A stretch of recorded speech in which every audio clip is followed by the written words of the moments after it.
में रहूं, कहीं भी रहूं, आप सबका आशीर्वाद जब देखता हूं, सुनता हूं, तो भैया पवन सिंह कहीं भी ऐसे ही रहता है। और मैंने अपने जीवन में यही जाना है, 100 बोलता का एक चुप्पा जवाब होता है भैया। और मैं इतना जानता हूं कि सत्य का नाव डगमगा सकता है, मगर उसे कोई डुबा नहीं सकता। इसीलिए दुनिया के किसी भी कोने में खड़ा होता है पवन, तो एक ही बात बोलता है, जनता मेरे लिए भगवान है। रियल सुपरस्टार या पावर स्टार या कोई भी स्टार सिर्फ और सिर्फ आप हैं, क्योंकि किसी को भी जीरो से हीरो सिर्फ और सिर्फ आप बनाते हैं। यहां जितने भी हमारे मीडिया बंधु हैं, यूट्यूबर भाई हैं, सबको मेरा प्रणाम है। और आप सबके बीच में मेरे बड़े भाई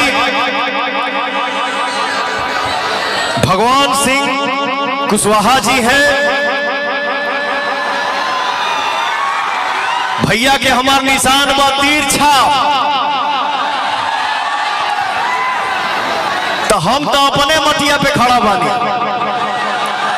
मैं तो एक ही बात बोलता हूं कि भोजपुरी जहां भी देखल जाला, सुनल जाला, बोलल जाला, वो घर के पवनवा परिवार है, एगो सदस्य है, एगो बेटा है, एगो भाई है।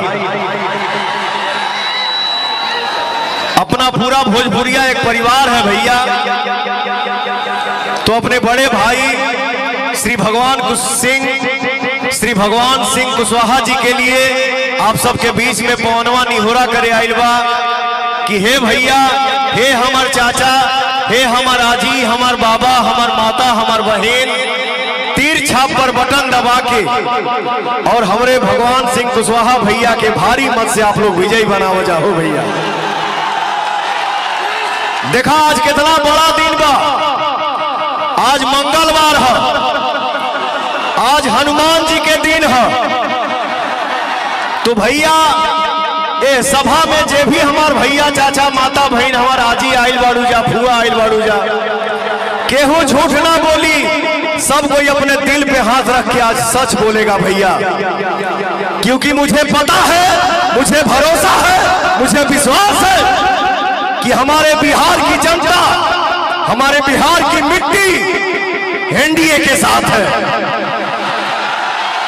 अच्छे विचार के साथ है, अच्छे सोच के साथ है और अच्छे विकास के साथ है। तो भैया हो, दिल से गर्जा जा, एनडीए जिंदाबाद, हमार बिहार जिंदाबाद, हमारे बिहार की जनता जिंदाबाद। भैया हो,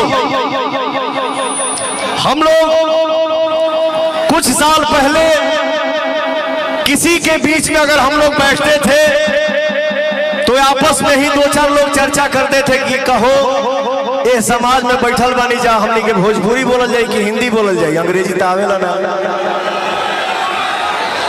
आपस में हम लोग चर्चा करते थे भगवान भैया कि यहाँ हम लोग बैठे हैं तो भोजपुरी बोलल जाया, भोजपुरी अगर हम बोलब तब बताइए सके अरे ये बिहारी कहाँ से आ गई भैया,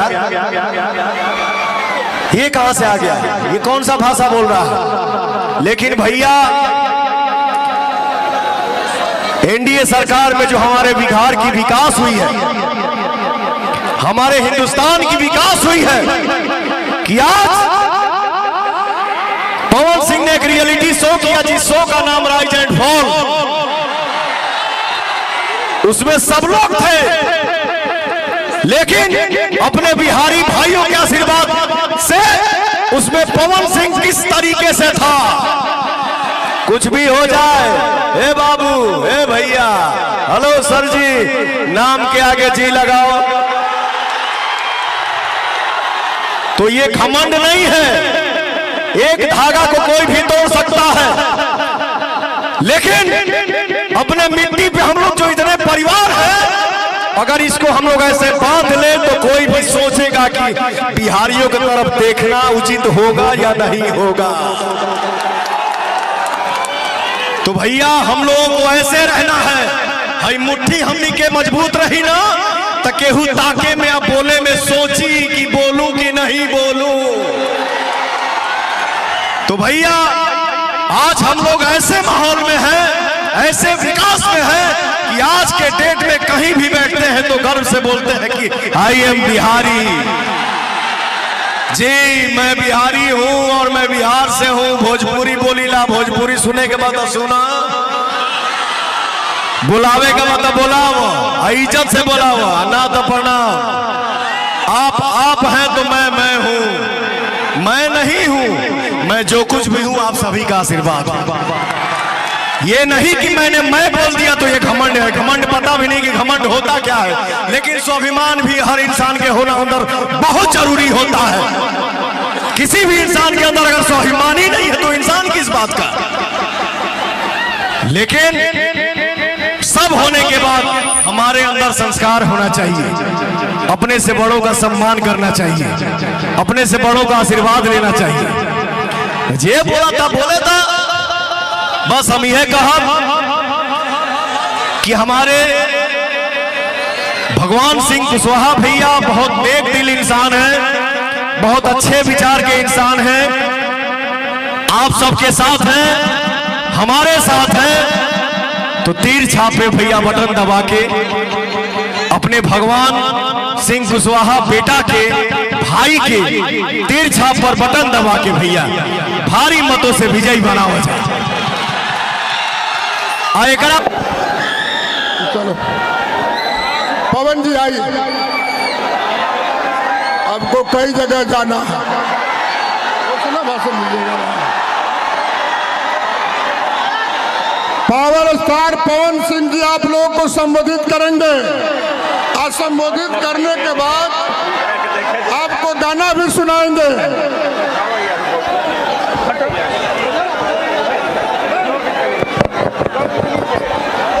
हेलो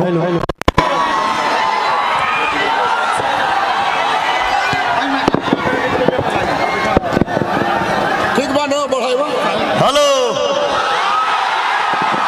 चलो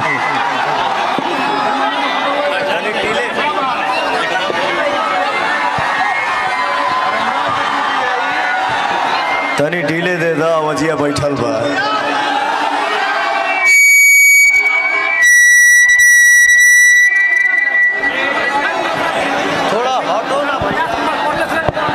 हेलो हेलो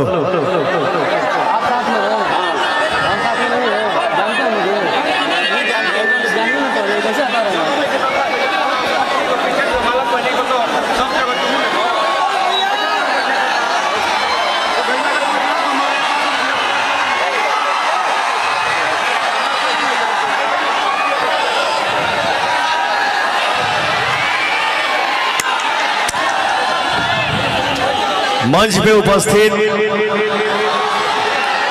हमारे जितने भाई हैं, भैया हैं, गार्जियन हैं, कुछ माताएं बहनें हैं, आप सभी को मेरा सादर प्रणाम।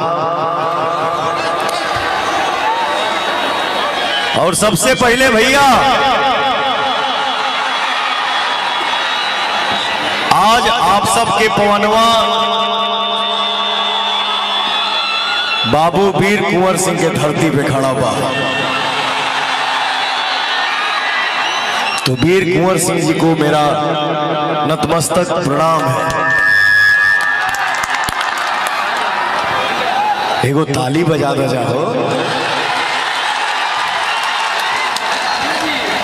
और मंच के सामने हई पेड़ पे हमार भाई बैठल बड़ा जा। अरे हिलाओ मत, गिर जाइबे।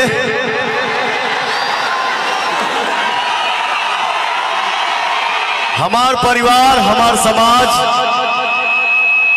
हमार माई बहन कुछ छत पे खड़ा बानी जा, कुछ भाई हमारे ट्रक पे बैठे हैं और खड़े हैं, कुछ भाई हमारे टेंट के ऊपर बांस पे लटके हुए हैं, पकड़े हुए हैं, खड़े भी हैं, बैठे भी हैं। कुछ भाई हमारे रोड किनारे खड़े हैं।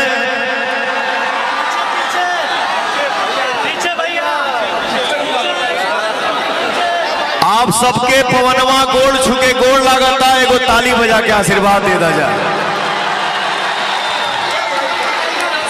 अरे भैया, मैं कुछ नहीं, मैं जो कुछ भी हूं अपने जनता का आशीर्वाद हूं। तो भैया हो,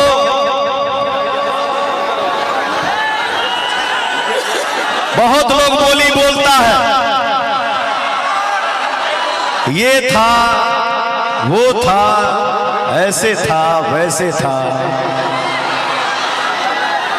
और जीवन में बहुत बड़ा बड़ा तूफान पवन सिंह ने देखा है, बहुत आंधी देखा है, लेकिन मैं किसी को जवाब देना उचित नहीं समझता हूं। पवन सिंह चुप ही रहता है, और जो मेरी जनता मुझे प्यार करती है, जो मुझे आशीर्वाद देती है, वो खुद सामने वाले को जवाब दे के चुप करा देती है। तो मुझे, मैं किसी